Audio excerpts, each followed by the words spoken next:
ప్రభునందు ప్రియమైనటువంటి షెకినా సంఘ విశ్వాసులారా, సంఘ పెద్దలారా, ప్రభు అయిన యేసు నామములో మీకు అందరికీ నా శుభాభివందనాలు. మరొకసారి ఈ కరోనా దినాల్లో మనము ప్రభు పాదాల దగ్గర రావడం అనేది ప్రభు మనకిచ్చినటువంటి గొప్ప భాగ్యం. ఈ సమయంలో మనమందరం కూడా ఈ కరోనా దేవుడే తన ఉగ్రతను బట్టి పంపించాడు లోకానికి. ఎందుకంటే మానవుని యొక్క పాపం పరాకాష్ఠ చేరుకున్నప్పుడు దేవుడే ఈ పరిస్థితులు మానవుడికి కల్పించాడు. కాబట్టి మనం అందరం కూడా ఇప్పుడు దేవుడి కోపాన్ని చల్లార్చాలి. మనం చాలామంది కరోనా తీవ్రతను చల్లార్చాలనుకుంటున్నారు. కరోనా వ్యాధికి ఉండేటువంటి ఆ లక్షణాలు దాని మీద ఫైట్ చేసి జనాల్ని విడిపించాలా, రక్షించాలా, స్వస్థపరచాలా అనుకుంటున్నారు. కానీ యాక్చువల్గా అది కాదు. పంపించుడే దేవుడు కోపంతో పంపించాడు. కాబట్టి ఇప్పుడు మనం అందరం కలిసి తండ్రి యొక్క కోపాన్ని మనము చల్లార్చాలి. మరి ఏం చేస్తే ఆయన కోపం చల్లారుతుంది అని మనం చూస్తే, మనం ఆయనకి ఇష్టకరంగా ఆయన చిత్తాన్ని నెరవేరుస్తూ ఆయన నామానికి మహేకరంగా కనుక మనము ప్రవర్తిస్తే, లేక మనం చేసిన పాపాలు ఒప్పుకొని విడిచిపెడితే, మారు మనసు తగినటువంటి నీతి కార్యములు, నీతి ఫలాలు మనం ఫలిస్తే ఖచ్చితంగా దేవుడు ఆయన కోపం మానుకొని ఆగ్రహాన్ని విడిచిపెట్టి మనపైన దయా, జాలి, కనికరాలు చూపిస్తాడు. కాబట్టి మనం ఏం చేయాలి? ఇప్పుడు ఏం చేయాలా? తండ్రి యొక్క కోపాగ్నిని చల్లార్చాలా. తండ్రికి ఇష్టకరంగా మనం మారాలి. అలా మారితే ఖచ్చితంగా దేవుడు ఈ కరోనాను వెనక్కి తీసుకుంటాడు.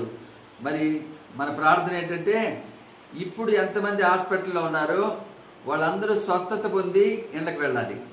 తర్వాత ఇప్పుడు కోలుకొని వచ్చినటువంటి వాళ్ళు మళ్ళీ ఆ యొక్క వ్యాధితో బాధపడకూడదు. అలాగే ఒకవేళ ఏమైనా చనిపోయి ఉంటే ఆ చనిపోయిన వారి యొక్క కుటుంబాలకు ప్రభు ఆదరణ, ఓదార్పులు కలుగు చేయాలి. ఒక్క నిమిషం మనం చిన్న ప్రార్థన చేసుకుందాం. అంటే మన వాక్యం కోసం కూడా మనం ప్రార్థన చేసుకుందాం. ఒక్క నిమిషం దయచేసి అందరూ కూడా కళ్ళు వేయండి, తలవంచండి. నిన్న నేడు నిరంతరము ఏకరీతిగా ఉన్న పరలోకపు తండ్రి, మరొక పునరుత్థాన దినములో మీ పాదాల దగ్గరికి మేము వచ్చినాము నాయన. నిజంగానే మా అపరాధముల చేత, మా పాపముల చేత మేము చచ్చిన వారి ఉండగా మీ కుమారుడైన యేసుక్రీస్తు ప్రభువుల వారిని పంపించి మా పాప శాపములన్నీ కూడా ఆయన మీద మోపి, తండ్రి మాకు బదులుగా ఆయన్ని శిక్షించి మా మరణం ఆయన మీదకి తెప్పించి రప్పించి ఆయన సమాధిలోనికి పంపి అక్కడి నుంచి తిరిగి అతన్ని లేపినావు ప్రభువా. తండ్రి మీకు స్తోత్రాలు. యేసయ్యకు మాకు బదులుగా చనిపోయి ఉండగా ఇక మేము మా పాపాల విషయం మేము చనిపోకుండానట్టుగా పాపం లేని వారంగా యేసుక్రీస్తు రక్తములో మేము కడగబడి, యేసుక్రీస్తు పరిశుద్ధాత్మలో మేము మా స్వభావాలు మారి, యేసు ప్రభు యొక్క వాక్యము చేత క్రమపరచబడి నాయన మీ చిత్తానుసారంగా జీవించే శ్రేష్టమైన పరిశుద్ధమైనటువంటి బ్రతుకును మాకు దయచేయండి ప్రభా. మీకు స్తోత్రములు. దేవా, విశ్వవ్యాప్తంగా వ్యాపించి ఉన్న ఈ కరోనాను మా ప్రభా మీరే తీసేయండి తండ్రి. ఈ కోవిడ్-19 మా ప్రభా మీరే తీసేయండి నాయన. కనికరించండి ప్రభా. ఏ తండ్రి అయినా బిడ్డల్ని కొడతాడు కానీ కొడుతూనే ఉండడు కదా. కాబట్టి తండ్రి ఇప్పటిదాకా కొట్టింది చాలు నాయన. మాకు భయం వచ్చింది, మాకు బుద్ధి వచ్చింది నాయన. మమ్మల్ని క్షమించి నేను వెనక్కి తీసుకో తండ్రి. మీకు స్తోత్రం నాయన. దేవా, కనికరించండి నాయన, కటాక్షించండి మా ప్రభా. మేము ఎవరము యోగ్యులము కాదు తండ్రి. మమ్మల్ని క్షమించి ఈ కరోనాను వెనక్కి తీసుకోమని బ్రతిమలాడుకుంటున్నాము నాయన. మీకు స్తోత్రములు.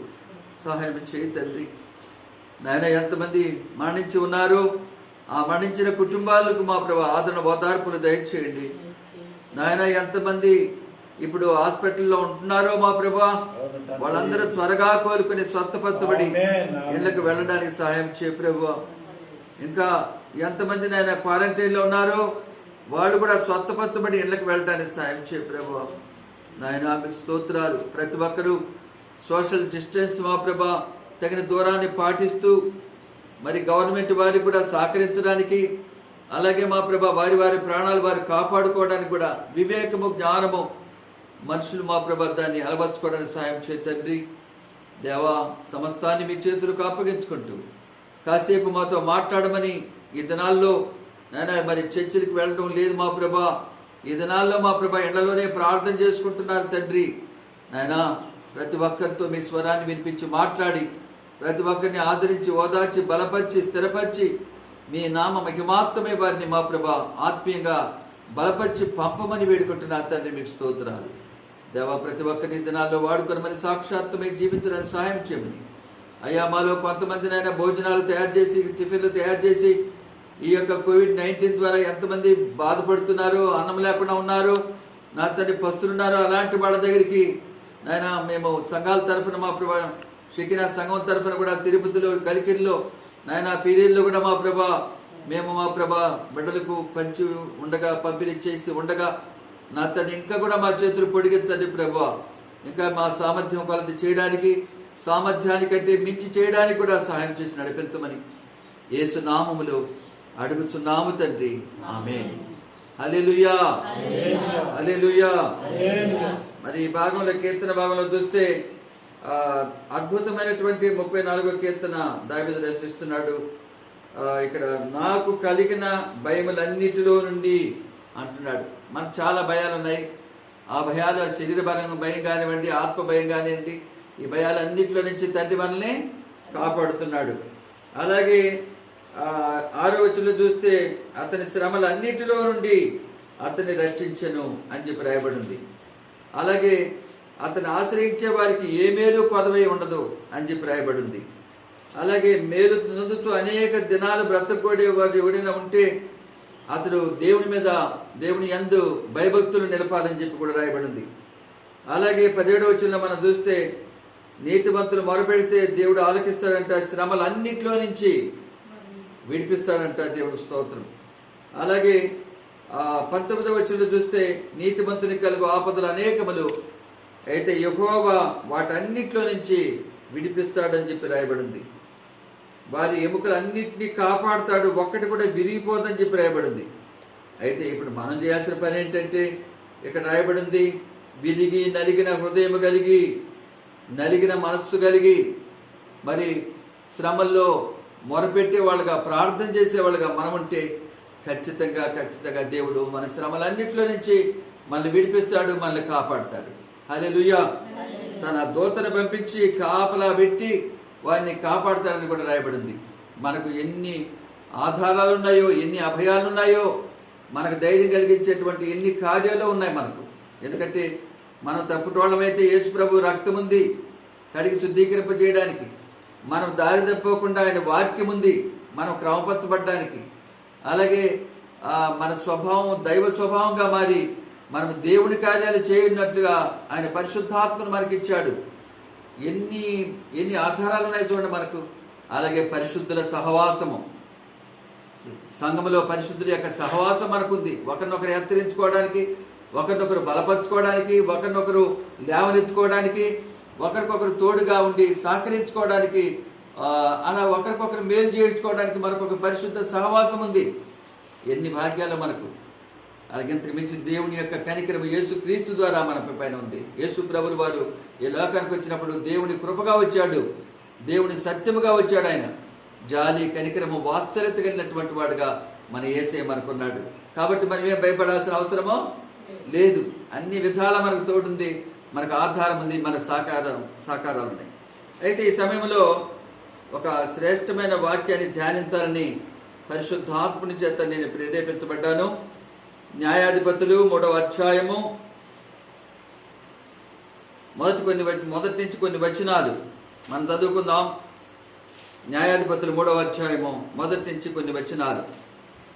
ఇజ్రాయేలీయులకును కనానీయులకును జరిగిన యుద్ధములన్నింటినీ చూడని వారందరినీ శోధించి ఇజ్రాయేలీయుల తరతరముల వారికి అనగా పూర్వము ఆ యుద్ధములను ఏమాత్రమును చూడని వారికి యుద్ధము చేయ నేర్పునట్లు యెహోవా ఉండనిచ్చిన జనములివి. ఫిలిష్తీయుల 5 సర్దారుల జనులను, కనానీయుల అందరును, సీదోనీయులను, బయల్హెర్మోను మొదలుకొని హమాతునకు పో మార్గం వరకు లెబానోను కొండలో నివసించు హివ్వీయులను, యెహోవా మోషే ద్వారా తమ తండ్రులకిచ్చిన ఆజ్ఞలను వారు అనుసరించుడో లేదో తెలుసుకున్నట్లు ఇజ్రాయేలీయులను పరిశోధించుటకై ఆ జనములను ఉండనిచ్చెను. కాబట్టి ఇజ్రాయేలీలు, కనానీయులు, హిత్తీలు, అమోరీలు, పెరిజ్జీలు, హివ్వీలు, యెబూసీయులను జనుల మధ్య నివసించుచు వారి కుమార్తెలను పెళ్లి చేసుకొనుచు వారి కుమారులకు తమ కుమార్తెలను ఇచ్చుచు వారి దేవతలను పూజించుచూ వచ్చిరి. అట్లు ఇశ్రాయేలీలు యెహోవా సన్నిధిని దోషులై తమ దేవుడైన యెహోవాను మరిచి బయలు దేవతలను, దేవతా స్తంభాలని పూజించిరి. అందును గూర్చి యెహోవా కోపము ఇశ్రాయేలు మీద నుండగా ఆయన అరమ్నహారాయిము యొక్క రాజైన కూషన్రిషాతాయిము చేతులకు దాసులగుటకై వారిని అమ్మివేసెను. ఇశ్రాయేలు 8 సంవత్సరములు కూషన్రిషాతాయిమునకు దాసులుగా ఉండిరి. ఇశ్రాయేలు యెహోవాకు మొరపెట్టగా యెహోవా కాలేబు తమ్ముడైన కనజు యొక్క కుమారుడగు ఒత్నీయేలును రక్షకునిగా ఇశ్రాయేలు కొరకు నియమించి వారిని రక్షించెను. యెహోవా ఆత్మ అతని మీదికి వచ్చెను గనుక అతడు ఇశ్రాయేలుకు న్యాయాధిపతి యుద్ధమునకు బయలుదేరగా యెహోవా అరమ్నహారాయిము రాజైన కూషన్రిషాతాయిమును అతని చేతికి అప్పగించెను. అతడు కూషన్రిషాతాయిమును జయించెను. అప్పుడు 40 సంవత్సరములు దేశము నెమ్మది పొందెను. అటు తరువాత కనజు కుమారుడైన ఒత్నీయేలు మృతి పొందెను. ప్రియమైనటువంటి దేవుని బిడ్డలారా, దేవుడు ఇక్కడ అద్భుతమైనటువంటి ఒక సన్నివేశాన్ని, సందర్భాన్ని ఆయన ఉటంకిస్తున్నాడు. ఇక్కడ పరిస్థితి ఏంటంటే ఇజ్రాయేలీలు అంట, ఇజ్రాయేలుకు అన్యులకు చాలా యుద్ధాలు జరిగినాయి. అయితే ఆ యుద్ధాలు తెలియనటువంటి ఒక తరము ఇజ్రాయేల్ వంశములో ఉండింది. అంటే చిన్నపిల్లలు ఎప్పుడు కూడా యుద్ధం చూడలేదు. అందుకని దేవుడు ఏం చేశాడంటే ఈ యొక్క కనాన్ దేశంలో ఉండేటువంటి ఈ యొక్క శత్రువులను అలాగే ఉండనిచ్చినాడంట. వాళ్ళు ఎవరంటే కనానీయులు, హిత్తీలు, అమోరీలు, 5వ వచనంలో చక్కగా ఉందండి. పెరిజీలు, హివీలు, యెబూసీలు వీళ్ళంతా శత్రువులు. మరి ఈ శత్రువులను ఉండనిచ్చాడంట దేవుడు. ఎప్పుడన్నా దేవుడు లేకపోతే ఏ తండ్రి అయినా బిడ్డలు ఉన్నప్పుడు వాళ్ళకి శత్రువులను ఉండనిస్తారా? ఏ తండ్రి అయినా. కానీ దేవుడు ఉండనిచ్చినాడు. ఎందుకు ఉండనిచ్చినాడంటే ఒకవేళ వాళ్ళు ఎప్పుడైనా యుద్ధానికి వస్తే ఆ యుద్ధంలో వీళ్ళు యుద్ధం చేయాలన్నమాట. వాళ్ళతో యుద్ధం చేయాలి. వాళ్ళతో యుద్ధం చేయాలంటే శత్రువులు ఉండాలి కదా. సో కాబట్టి శత్రువు అనేవాడు, సాతాను అనేవాడు ఎప్పుడైనా మన మీదకి యుద్ధానికి రావచ్చు. ఏ రీతిగానో, ఏ కోణంలోనో, ఏ తంత్రములోనో వాడు మన మీదకి రావచ్చు. కాబట్టి ఎప్పుడు వాడు వచ్చినా వాడిని మనము పసిగట్టి వాడి తంత్రాలు గుర్తించి వాడిని అటాక్ చేయాలి మనం. కాబట్టి మనము యుద్ధం కూడా మనకు రావాలి కదా. యుద్ధం ఎలా చేయాలో మనకు తెలియాలి కదా. అందుకని దేవుడు శత్రువులు ఉండనిచ్చినాడంట. ఎందుకంటే యుద్ధము చేయ నేర్పునట్లు యెహోవా ఉండనిచ్చిన జనములు ఇవి అని చెప్పి అంటున్నాడు. సో దేవుడికి స్తోత్రం. కీర్తన 144 అధ్యాయము మొదటి వచ్చిన ఒకసారి చూడండి, ఒకసారి చదవండి చూద్దాం. కీర్తన 144 మొదటి వచనం. నాకు ఆశ్రయదుర్గమగు యెహోవా సన్నుతింపబడునుగాక. ఆయన నా చేతులకు యుద్ధమును నా వ్రేళ్లకు పోరాటమును నేర్పును. హల్లెలూయా. దావీదు ఏమన్నాడు? దేవుడే నా చేతులకు యుద్ధం నేర్పుతాడు. ఎలా యుద్ధం చేయాలో దేవుడు నాకు నేర్పుతాడు. అలాగే నా వ్రేళ్లకు ఎలా పోరాటం చేయాలో నేర్పుతాడు. వ్రేళ్లకి ఏంది పోరాటం? ఏది? ఒకసారి మా చిన్నాన్న కొడుకు మాట ఆయన ఉన్నాడు. అతను మేమంతా పశువులు మేపుకుంటా ఉంటుంది అడవిలో. ఒక ఆయన బాగా కట్టి తిప్పే ఆయన ఒక ఆయన మాకు గురువుగా ఉన్నాడు. ఆయన ఒరే నేను కట్టి నేర్పిస్తాను నేర్చుకుంటానంటే నేను బాగా వీక్గా ఉన్నాను కాబట్టి నేను నేర్చుకోనన్నా. నాకు అంత బలంలే, వేళలో అంత బలంలే. మా చిన్నాన్న కొడుకు బాగా స్ట్రాంగ్గా ఉండేవాడు. నేను నేర్చుకుంటానని చెప్పి అన్నాడు. సరే ఆయన బాగా ఆ కట్టిన దుడ్డుకారు లాగా ఉంటుంది అది. దాన్ని మొట్టమొదటి ఇట్లా తిప్పేది నేర్పించినాడు. ఇంకా కొంతకాలం పోయిన తర్వాత ఎట్లా నేర్పించినట్టు వేళ మీద తిప్పేది నేర్పించినాడు ఆయన. ఈ వేళ మీద అంతేకాదు ఇంకో కట్టి ఎడమ చేతికి కూడా ఒక కట్టించినాడు. దీంతో కూడా అట్లా తిప్పురా అని చెప్పి తిప్పించి తర్వాత వేళ మీద తిప్పేది నేర్పించినాడు. అప్పుడు 2 కట్లు ఎత్తుకుంటాడు. 2 కట్లు ఈ చేతి వేళ మీద తిరుగుతూ ఉంటాయి అనమాట. ఒక రోజున ఒక ఉత్సవంలో నిలబడ్డాడు. రాళ్ళు వేయండి, మీకు ఎవరెవరికి ఇష్టమో రాళ్ళు వేయమన్నాడు తన మీదకి. ఎప్పుడైతే వాళ్ళంతా రాళ్ళు వేస్తున్నారో టింగ్ టింగ్ టింగ్ టింగ్ టంగ్ టంగ్ టంగ్ అని వెళ్ళిపోతున్నారు వాళ్ళంతా. ఒకటి కూడా ఆయనకు తగల. అన్ని వైపుల నుంచి వేస్తున్నారు, తగలేదు. అదనమాట దేవుడు. దావీదు అంటాడు, నా వేళ్లకు పోరాటం నేర్పించు నాయన, ఎలాగ పోరాడాలో నా వేళ్లకు నేర్పించు నాయన. హల్లెలూయా. నా హస్తానికి యుద్ధం చేసేది నేర్పించు నాయన అని చెప్పి అంటున్నాడు దావీదు. హల్లెలూయా. తర్వాత ఇంకొక మాట కూడా మనం చదువు. యోబు గ్రంథము 14వ అధ్యాయము 14వ వచనంలో ఒక మాట అంటాడు ఆయన. యోబు 14:14 చదవండి. ఒకరు ఎవరు ముందు తీస్తే వాళ్ళు చదవండి.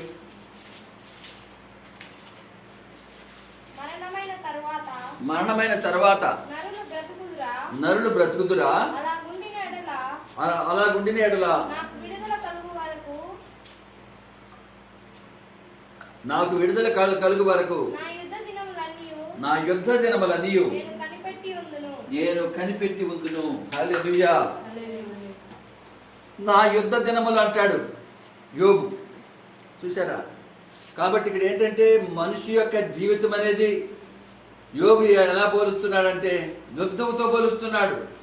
ప్రతిరోజు మన జీవితంలో యుద్ధం. మన శరీరము ఆత్మకు వ్యతిరేకంగాను, మన ఆత్మ శరీరానికి వ్యతిరేకంగాను పోరాడుతూ ఉంది. హల్లెలూయా. భార్య భర్తలు పోట్లాడుకుంటున్నారు. తల్లిదండ్రుల బిడ్డల మధ్యలో సమాధానం లేకుండా వాళ్ళు పోరాడుకుంటూ ఉన్నారు. రోజు యుద్ధమే.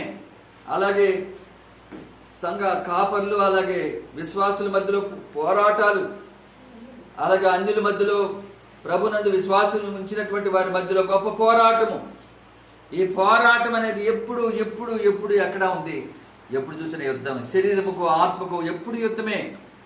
శరీరము ఉపవాసం ఉండాలంటుంది, ఆ ఆత్మ ఉపవాసం ఉండాలంటుంది, శరీరమేమో వద్దంటుంది. హల్లెలూయా. కాబట్టి ఆత్మేమో మోకరించమంటుంది, శరీరమో వద్దంటుంది. కాబట్టి ఇలాంటి పోరాటము ఆత్మకును శరీరానికి మధ్యలో పోరాటం ఎప్పుడు ఉంది మానవుడికి. కాబట్టి యుద్ధ దినాలు. కాబట్టి ఈ భాగాన్ని బట్టి దేవుడు యుద్ధం చేసేది నేర్చుకోవాలని కోరుకుంటున్నాడు. ఇవాళ మన శరీరము మన ఆత్మకు వ్యతిరేకంగా ఎలాగో పోరాడుతుంది. మీకు తెలుసా?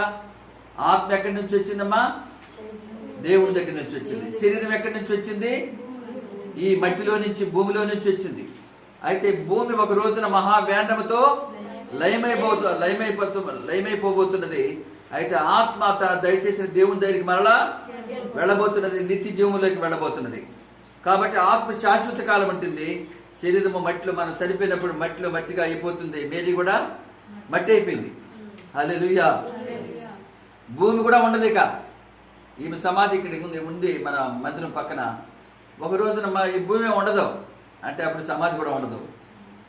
కాబట్టి అటువంటిప్పుడు ఏది గొప్ప? ఆత్మ గొప్పనా శరీరం గొప్పనా?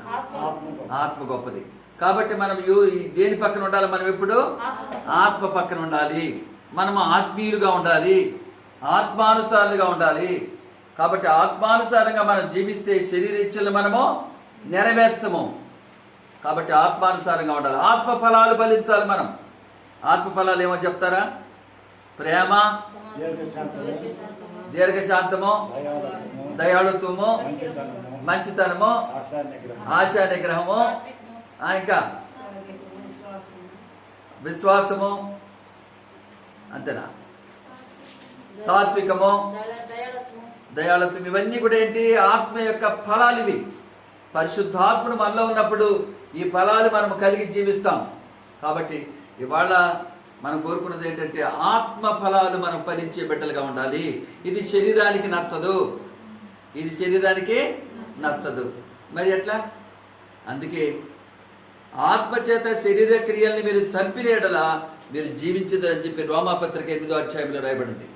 కాబట్టి ప్రభునందు ప్రేమైనటువంటి వాళ్ళరా, అలాగే పరిశుద్ధ ఆత్మను మనం పొందుకుని ఉన్నప్పుడు మనకి ఎదురయ్యేటువంటి శరీర కార్యాలు అవుతున్నప్పుడు దాని మీద మనం యుద్ధం చేయాలి. యుద్ధాన్ని నేర్పేదెవరు? దేవుడే యుద్ధం నేర్పిస్తాడు. ఒకసారి యేసు ప్రభు దగ్గరికి ఒక చాలా దెయ్యాలు వచ్చినాయి. దెయ్యాలు వచ్చినప్పుడు యేసు ప్రభు ఎలా వెళ్ళగొట్టాడు తెలుసా మీకు? యేసయ్య దెయ్యాలు ఎలా వెళ్ళగొట్టాడు తెలుసా? వ్రేలుతో.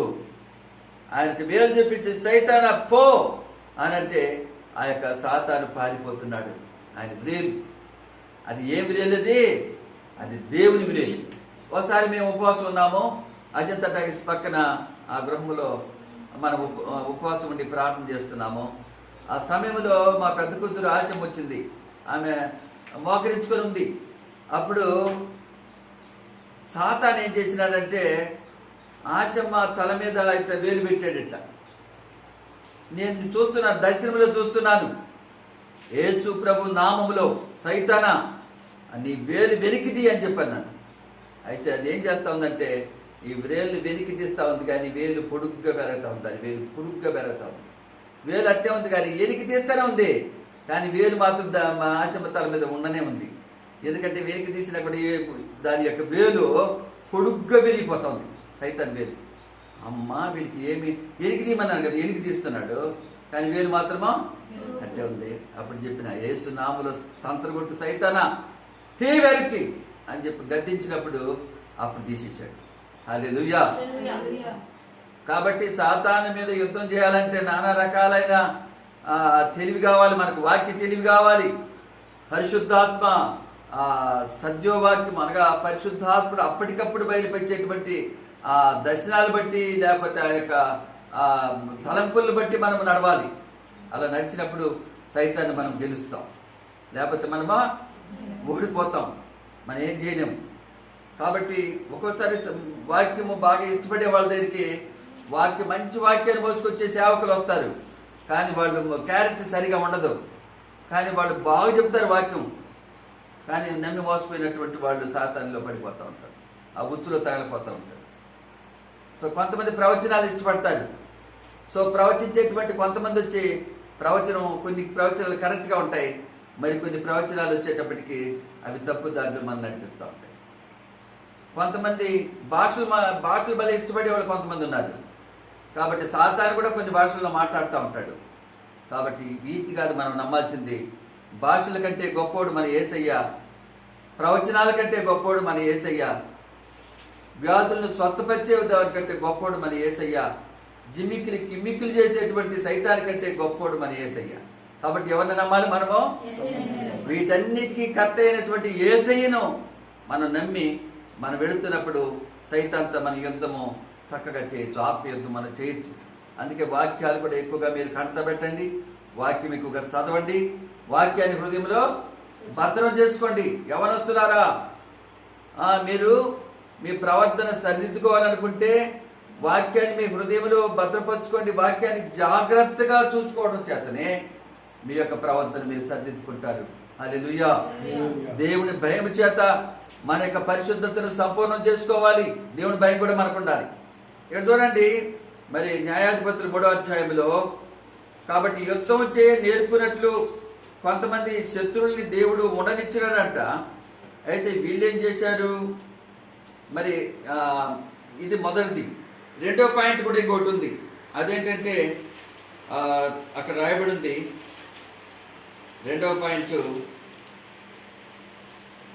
4వ వచనం అనగా 2వ అధ్యాయం 2వ వచనం పై భాగంలో ఉంది. అది ఎక్కడుంది నుంచి ఉందంటే, యెహోవా మోషే ద్వారా తమ తండ్రులకు ఇచ్చిన ఆజ్ఞలను వారు అనుసరించులో లేదో తెలుసుకున్నట్లు ఇజ్రాయేలును పరిశోధించుటకై ఆ జనములను ఉండనిచ్చెను. హల్లెలూయా. మోషే ద్వారా తమ పితరులకి దేవుడు ధర్మశాస్త్రం ఇచ్చాడు. ఎందుకు ఇచ్చాడు ధర్మశాస్త్రం? ఆ ప్రకారంగా లోబడి నడుచుకోవాలని చెప్పి ఇచ్చాడు. కానీ వాళ్ళు ఏం చేశారు? ఎందుకంటే ధర్మశాస్త్రంలో 9 ఆజ్ఞలు పాటించినా ఒక్క ఆజ్ఞ పాటించకపోతే అన్ని ఆజ్ఞల విషయంలో తప్పినట్ట లెక్క. కాబట్టి మరి ఒక్క ఆజ్ఞ కూడా తప్పిపోకుండా నడవాలి. అలా ఎవరు నడవలేకపోయినారు. దేవుడు స్తోత్రం. కాబట్టి ధర్మశాస్త్రం ఇచ్చిన దేవుడు ఇజ్రాయెల్ని పరిశోధించడానికి ఈ అన్యులైనటువంటి శత్రువులు పెట్టాడంట. అంటే శత్రువులు ధర్మశాస్త్రం లేకుండా ప్రవర్తిస్తారు. ఎటు పడితే అటు వాళ్ళు నడుస్తారు, ఎటు పడితే అటు ప్రవర్తిస్తారు. అయితే ధర్మశాస్త్ర విధుల్ని తన బిడ్డలైనటువంటి ఇజ్రాయెల్కి దేవుడు ఇచ్చాడు. కాబట్టి వీళ్ళు ధర్మశాస్త్రం ప్రకారంగా వీళ్ళు నడవాలి. అట్లా నడుస్తారో లేదో పరీక్షించాలంటే అన్నిలు కూడా పక్కన పెట్టాడు, ఉండనిచ్చినాడు దేవుడు. శత్రువులు ఉండనిచ్చినాడు. శత్రువులేమో విగ్రహాల దగ్గరికి పోయి మొక్కుతారు. అయితే దేవుని బిడ్డలు ఎక్కడ పోతారు? దేవుని సన్నిధిలోకి, ఆరాధన మందిరాల్లోకి, దేవాలయంలోకి వెళ్ళి అక్కడ దేవుణ్ణి ఆరాధిస్తారు. హల్లెలూయా. అంజులు బలిస్తారు, కానీ వీళ్ళ యొక్క బలి కూడా ఎంతో పవిత్రంగా ప్రధాన యాజకులు బలిచ్చి వీళ్ళని పవిత్రపరుస్తూ ఉంటారు. అలాగే చివరి బలి యేసు ప్రభువును దేవుడు పంపించి ఒకే ఒకసారి ఆయన బలి అర్పణ చేత, తన బలి అర్పణ చేత, తన పరిశుద్ధమైన జీవిత విధానం చేత, అంగదోషం లేదు, పాపదోషం లేదు, జన్మపాపం లేదు, కర్మపాపం లేదు, దేవుని గొర్రెపిల్లగా వచ్చి యేసు ప్రభువు వారు బలి అయిపోయినాడు.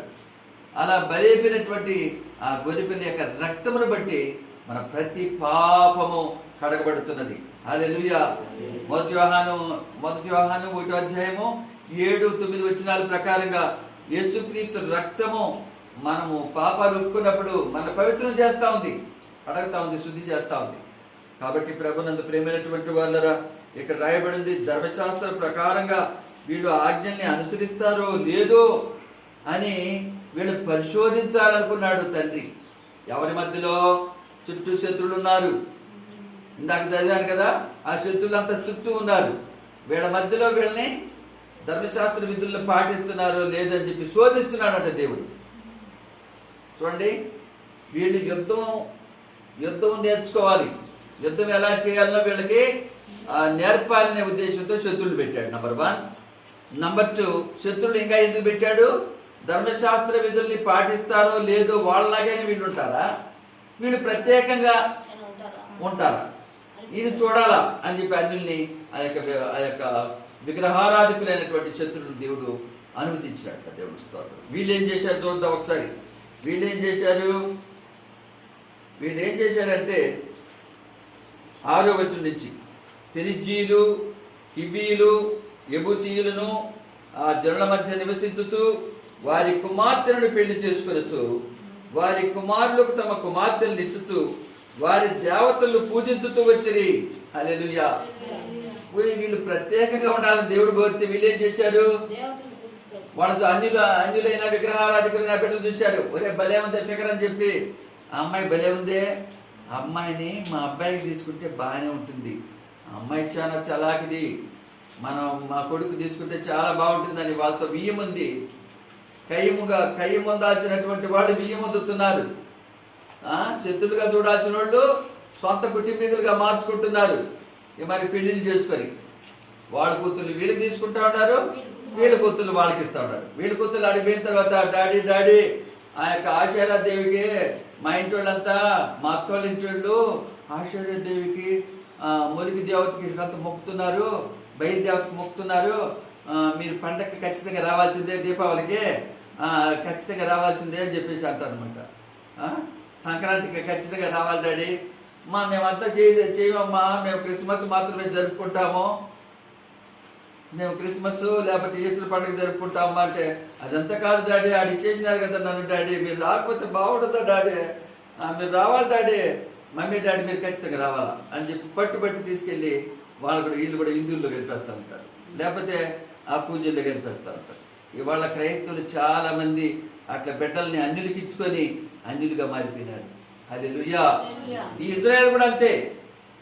కాబట్టి ఆ యొక్క శత్రులుగా చూడాల్సినటువంటి అన్ని దేవతలు మొక్కేటువంటి వారిని అలాగే అన్యులుగా చూడాల్సినటువంటి వాళ్ళు వాళ్ళ కుమార్తెలు వీళ్ళు తీసుకున్నారు, వీళ్ళ కుమార్తెల్ని వాళ్ళకి ఇచ్చినారు. అట్లా బియ్యమందిన తర్వాత వాళ్ళ విగ్రహాలు కూడా వీళ్ళు పూజించినారు, యెహోవాని విసర్జించినారు. అందుకే దేవుడు అంటాడు ఇక్కడ, ఏమంటాడు చూడండి ఒకసారి, ఇక్కడ రాయబడింది 7వ వచనంలో, వారి దేవతల్ని పూజించుతూ వచ్చిరి, అట్లు ఇశ్రాయేలీయులు యెహోవా సన్నిధిని దోషులై తమ దేవుడైన యెహోవాను మరిచి బయలు దేవతల్ని, దేవతా స్తంభాలని పూజించిరి. హల్లెలూయా. బయలు దేవతలు మొక్కుతున్నారు.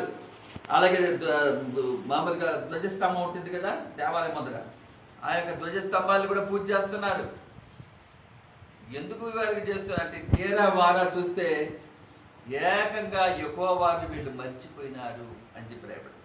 దేవుని మర్చిపోయినారంట. దేవుని మర్చిపోయారు కాబట్టి దేవుని ఆజ్ఞలు మర్చిపోయినారు, దేవుని మర్చిపోయినారు. దేవుడు లేడు వీళ్ళ లిస్టులో. అందుకని దేవుడికి ఏమని వచ్చింది, వీళ్ళ మీద కోపం వచ్చేసింది. చూడండి, కోపం వచ్చి ఏం చేశాడు చూడండి ఒకసారి 8వ వచనంలో. అందుని గురించి యెహోవా కోపము ఇజ్రాయేలీయుల మీద మండగా ఆయన అరామ్నహారాయము యొక్క రాజైన కోషన్ రిషాతాయము చేతులకు దాసులగుట్టకై వారిని అమ్మివేశను. ఎట్టా తండ్రి చూడండి, నేను బిడ్డలు ఏం చేసినాడంట, అమ్మేశాడు. ఏంది నాయన బిడ్డల్ని ఎవరిని అమ్మేస్తారు నాయన, నువ్వు ఇంత పని చేసినావు తండ్రి అంటే, అమ్మకి ఏం చేయమంటావరా నన్ను, నేను అమ్మకూడదు, అసలు మిమ్మల్ని అందరినీ చంపేయాలా. నేనేం చేశాను, ఏది మీరు దేవుడిని మొక్కుతున్నారో దాని దగ్గరికి మిమ్మల్ని పంపించేస్తా ఉంటాను. ఏ శత్రురాజుని శత్రుగా చూడాల్సి ఉండిందో, ఏ రాజుని మీరు మనన చేశారో గౌరవించారో ఆ రాజు దగ్గరికి మిమ్మల్ని పంపించేస్తా ఉంటా, మిమ్మల్ని నేను అమ్మేస్తా ఉన్నాను. ఏదైనా మనం ఒక వస్తువుని అమ్మితే దానిపైన మనకు అధికారం ఉంటుందా స్టీఫెన్ గారు? దేనైనా మనం అమ్మేశాము, అమ్మేసిన తర్వాత దానిపైన అధికారం ఉంటుందా? ఉండదు. వాళ్ళు వాడుకుంటారు దాన్ని.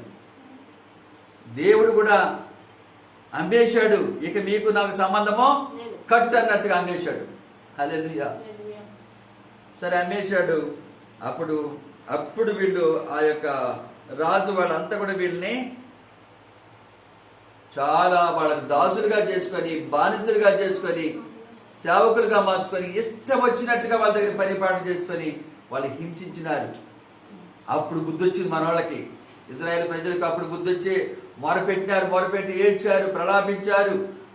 దేవుడు కూడా కనికరం పుట్టించేంతగా ఏడ్చినారు వాళ్ళు.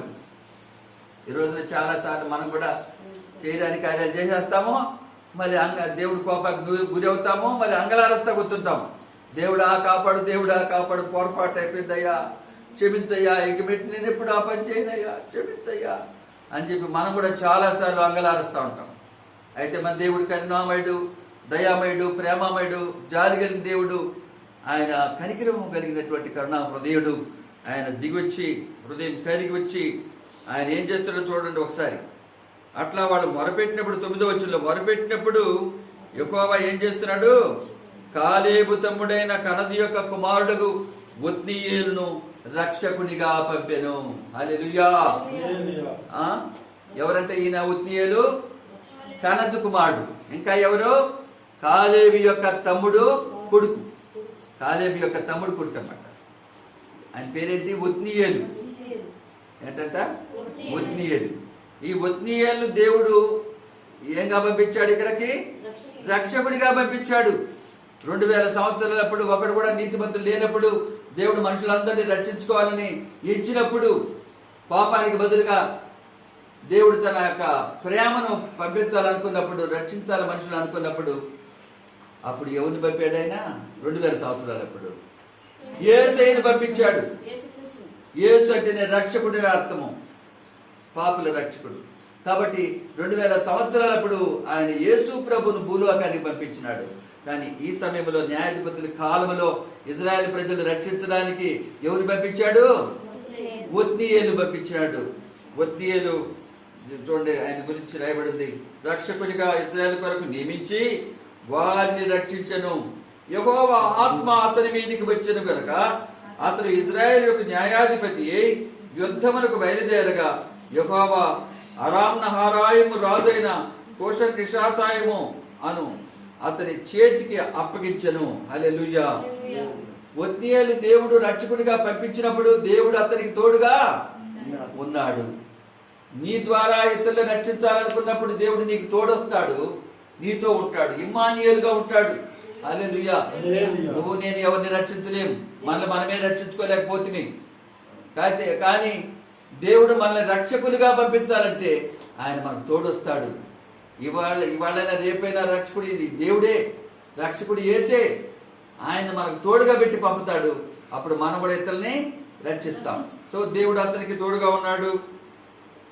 తోడుగా ఉండే ముందుగా ఏం జరిగిందంటే యెహోవా ఆత్మ అతని మీదికి వచ్చెను. యేసయ్య కూడా బాప్తిసం పొంది యోర్దాను నదీ తీరంలో ఆయన ప్రార్థన చేస్తుండగా పరిశుద్ధాత్ముడు పావురాకృతిలో యేసు ప్రభు మీదకి వచ్చి ఆయన మీద నిండుకున్నాడు. అలా నిండుకున్నప్పుడు యేసయ్య జనాలు రక్షించడం మొదలుపెట్టాడు. హల్లెలూయా. శోధన కొనిపోబడ్డప్పుడు ఆయనలో ఉండే పరిశుద్ధాత్మే శోధన జయించేటట్టుగా చేసింది. అలాగే నీళ్ళ మీద సముద్రం మీద నడిచి ఆయన శిష్యులకు విశ్వాసాన్ని బలపరచడం జరిగింది. అలాగే ఆయన సముద్రం మీద రేగినటువంటి ఆ యొక్క గాలి తుఫాన్లు అణిచేశాడు. చనిపోయిన వాళ్ళు బ్రతికించాడు. అనేక మంది కన్నీరు తుడిచాడు. రోగులు స్వస్థపరిచాడు. తప్పు చేసినటువంటి వారిని మరి శాస్త్రులు, పరిశీలు, సద్దుకేలు లాంటి వాళ్ళని హెచ్చరించి ఖండించి బుద్ధి చెప్పినాడు.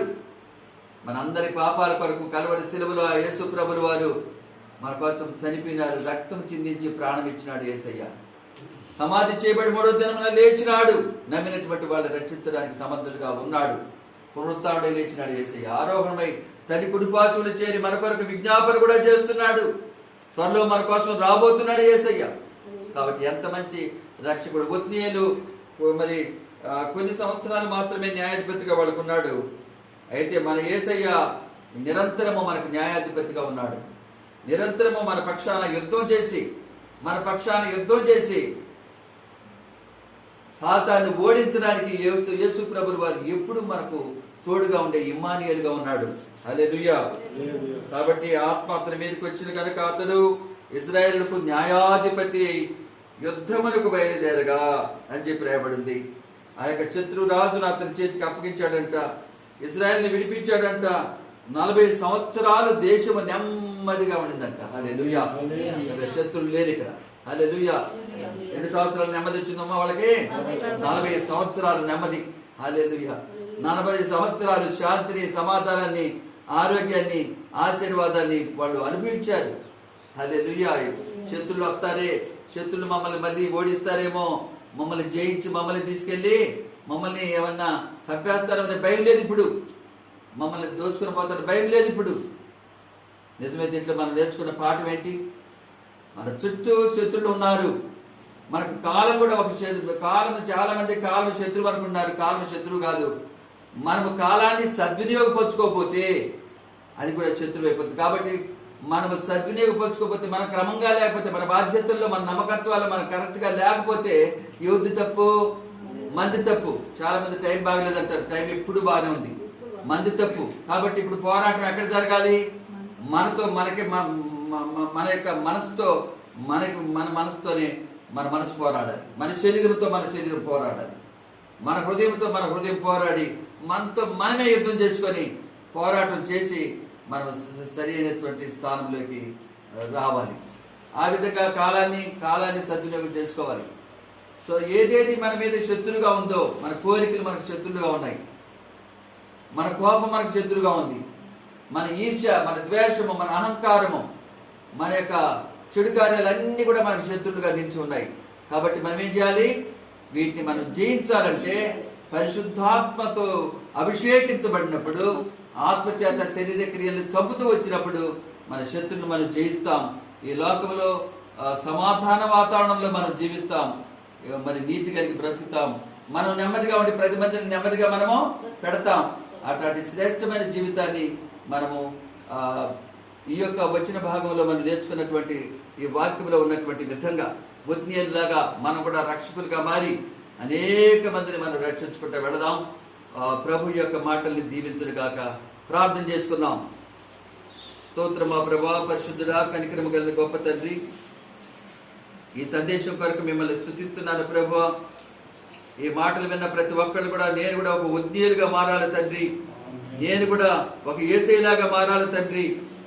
నేను మిమ్మల్ని, మీకు పాపం రేపింది కరెక్టే ప్రభువా, అన్నిటితో కలిసిపోయింది కరెక్టే ప్రభువా, మీ పాదాల దగ్గరికి వస్తున్నాను తండ్రి. నన్ను క్షమించి దేవా, నేను అన్నిలాగా ప్రవర్తించడానికి మీదట నేను ప్రత్యేకించబడి మీ కొరకు నిలబడతాను ప్రభువా. మీ నీతి కొరకు, మీ పరిశుద్ధత కొరకు నిలబడతానయ్యా. నేను ఎప్పుడు చనిపోతాను నాకు తెలియదు తండ్రి. నేను చనిపోకమనిపే, నేను ఎదుటోడు చనిపోకమనిపే వాళ్ళకి సేవ చేసే భాగ్యం నాకేనైనా. నిన్ను వల్లే నీ పొరుగు వాడిని ప్రేమించు అని చెప్పి సెలవివ్వబడినటువంటి యేసు ప్రభు యొక్క మాటలను స్ఫూర్తిగా తీసుకొని ఆ రీతిగా మా ప్రభా జీవించడానికి సహాయం చేసి నడిపించమని దేవా, మా చుట్టూ శత్రువులను మీరు అనుమతించి ఉన్నారు. అయితే నైనా ఆ శత్రువుని జయించేటువంటి పాఠాలు మాకు నేర్పినారు. మీ ఆత్మ మాకు తోడుగా ఉంటే నాయనా, మీ మాటకు మీ వాక్యానికి లోబడి విధేయత చూపిస్తే రెండు వైపులా పదులు కలిగిన వాక్యం అనే ఖడ్గముతో మేము నిలిచి ఉండడానికి సాయం చేయండి. విశ్వాసం అనే డాలు చేతబట్టుకొని రక్షణ శిరస్త్రాలను ధరించి నీతి మహిమరువులు తొడుక్కొని మా ప్రభు రక్షకుని వాక్యం అనే ఖడ్గమను మా ప్రభు పెంచుకొని, అలాగే మా ప్రభు సమాధాన సువార్తమైన సిద్ధతోడు ధరించి నాయన మేము ముందుకు సాగే కృప మాకు అనుగ్రహించండి తండ్రి. ఆత్మలో ఎల్లప్పుడూ ప్రార్థన చేయుచు ముందుకు సాగే కృప మాకు ఇచ్చి నడిపించమని వేడుకుంటున్నాము నాయనా. మీకు స్తోత్రాలు. సత్యమనే దట్టి కట్టుకొని ముందుకు సాగే కృప మాకు ఇవ్వండి ప్రభువా. ఇదనాన మా ప్రభా ఎంతమంది మాటలు వింటున్నారో వాళ్ళందరి మీదకి మీ ఆత్మ దిగి వచ్చును గాక. ఒక్కొక్కరి మీదకి ఒత్తియేలి మీదకి వచ్చినవో ఆత్మ, యేసు క్రీస్తు ప్రభుల వారి మీదకి వచ్చినవో పరిమితి లేనివో ఆత్మ మా మీదకి కూడా వచ్చి ఆయన మమ్మల్ని నడిపించండి మా తండ్రి. మీకు స్తోత్రాలు. మహిమగల మీ ఆత్మతో ఒక్కొక్కరిని అభిషేకించిన ఆయన ఒక్కొక్కరి బలంగా మీరు రక్షకులుగా వాడుకోరమని నడిపించమని దీవించమని, ప్రతి రోగిని స్వస్థపరచండి, ప్రతి ఆత్మను వెలిగించండి, ప్రతి కన్నీటి బాష్ప బిందువులు తుడిచివేయండి. ప్రతి బ్రతుకును మార్చి మహిమతో నింపి నడిపించమని, మీరు రాకుడు కొరకు సిద్ధపరచమని యేసు నామములో మిక్కిలి బ్రతిమలాడి వేడుకొనుచున్నాము తండ్రి. ఆమేన్. హల్లెలూయా. ప్రభు మిమ్మల్ని దీవించునుగాక. మా నిమిత్తమే ప్రార్థన చేయండి. మీ కోసం కూడా మేము ప్రార్థన చేస్తున్నాం. ప్రభు మిమ్మల్ని దీవించునుగాక.